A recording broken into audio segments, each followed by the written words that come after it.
Hello! Today we are talking about some new releases that are coming out in the last quarter of this year that I'm excited about. I do these every quarter of the year, and usually, well, at least especially what I did in the last video was I think I only said 5 books in that video, and it was only books that I knew that I was at bare minimum gonna try, permission to DNF, but at least try.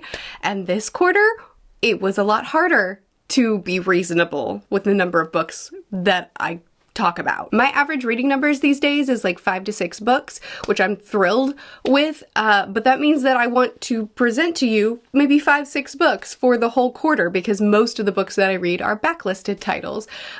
So I want to present to you 5 or 6 new releases. I had 12 on this list, so I finally had to narrow it down to just like the top books that I'm really interested in, and I still have 8 plus a bonus book. So I don't know. I can't read them all. I've got too many backlisted titles that I want to read. So these are all the books that I couldn't narrow down further that are highly on my radar.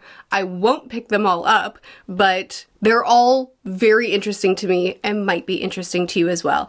If you want a quick look at the books that I talked about in the last quarter and how I rated them, here is a quick graphic to look at those. Some of my most anticipated books of the year were on this list, and honestly, it did not go swimmingly for me. I mean, some of them were a hit, some of them were a miss. So on to the list of books for the final quarter of this year that I am particularly excited about, starting with, and I'm talking about them in the order in which they were released. Also, I have a cold. Sorry if my voice goes out. I've been having issues with that lately. Starting with Absolution by Jeff VanderMeer. So Jeff VanderMeer wrote the, I lent my Area X book by Dup out, and I don't see my Annihilation book. Okay, Area X, the Southern Reach trilogy was originally released, I don't know, a lot of years ago, but I've only recently fallen in love with it. And Jeff VanderMeer is now retroactively coming back and extending it to a quartet. Now, typically, I'm very jaded about these kinds of moves. If an author says, this work is complete, it's done, I'm happy with it, and then years later says, but maybe there's more, I almost always hate that, because it almost always feels like, no, it was complete before and this add-on was unnecessary, and it just didn't work. But Abercrombie proved me wrong when he came out with the Age of Madness trilogy, and it was even better than the original trilogy. And Jeff VanderMeer, like, I'm gonna read what he writes. I don't know what to tell you. I'm gonna read it. So this is absolutely being read in October. It says, Jeff VanderMeer never had full closure on the story of Area X. There were still a few mysteries that had gone unsolved. Some key points of view never aired. There were stories left to tell. So Absolution is meant to tell those final stories, and it will be released October 22, and it will be read by me October 22. I mean, it's gonna take me a couple weeks, but I look forward to it. Even though my friend Nico just read an early copy and had some mixed feelings about it. Wow, I've already failed. There were 3 books that were supposed to be talked about before Absolution.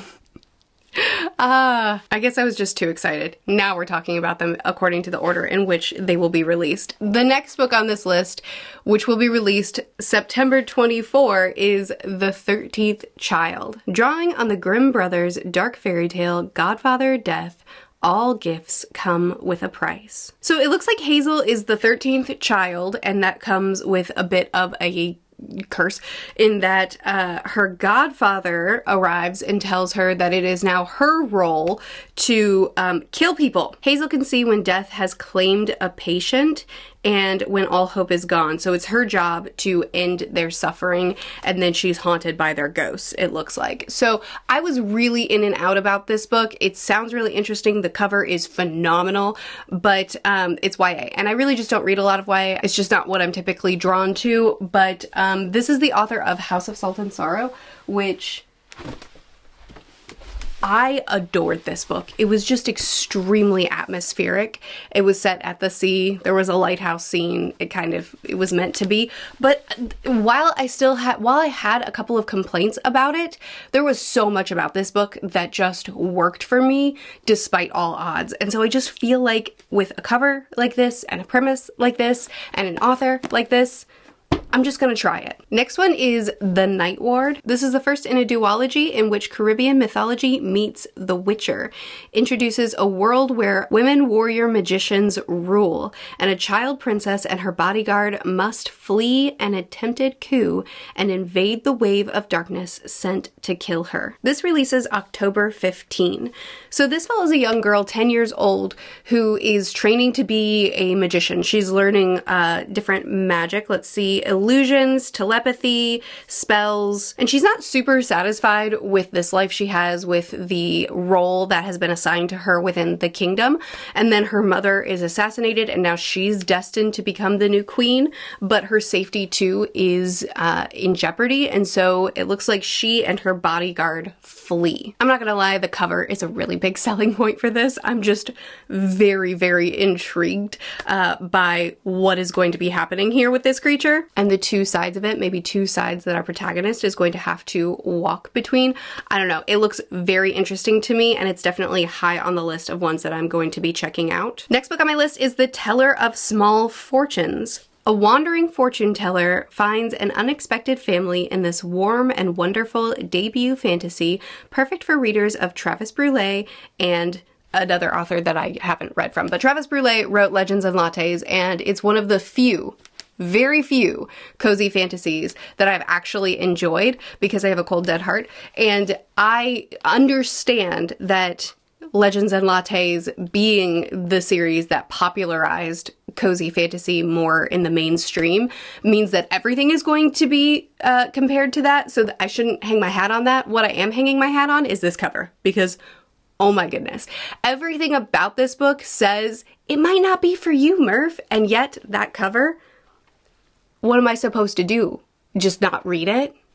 This one is released November 5. I may not read it. When November rolls around, if I'm not feeling like a cozy fantasy, I won't read it. But when the fall weather drops, when the leaves are falling, when I'm going to pumpkin patches with my kids, do you think I'm not going to want a cozy fantasy? It's very possible I won't want a cozy fantasy, but I do love that cover, so I might pick it up. Next book is We Shall Be Monsters. A girl marked for death ventures into the wooded realm of the fairies to rescue her mother in this dark, lyrical fantasy about vengeful witches, beastly fathers, and stories mothers tell to keep their daughters safe. This is released November 12. So what I understand about this book is that it's very atmospheric and that this girl, the protagonist, is kept from going into the woods because of magic and creatures and dangers, and she goes into the woods. So I am going to go into the woods with her and experience all the creatures and all the atmosphere, and that's the kind of thing I like. The fact that it's called a lyrical fantasy and it sounds like it's going to be maybe a little bit more on the literary fantasy side, which I have been more and more drawn to lately.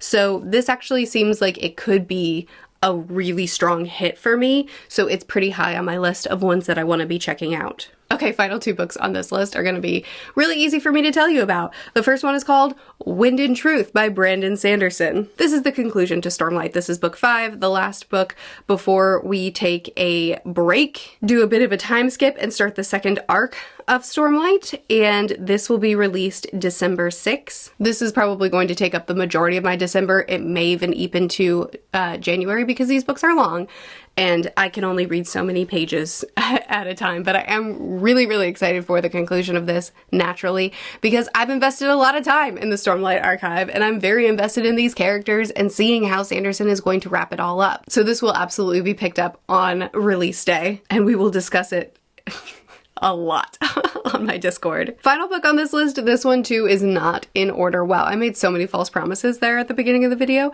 This too is not in the correct order, but I paired it with Stormlight on purpose. It's called The Most Boring Book Ever. This is also by Brandon Sanderson. This is a children's book.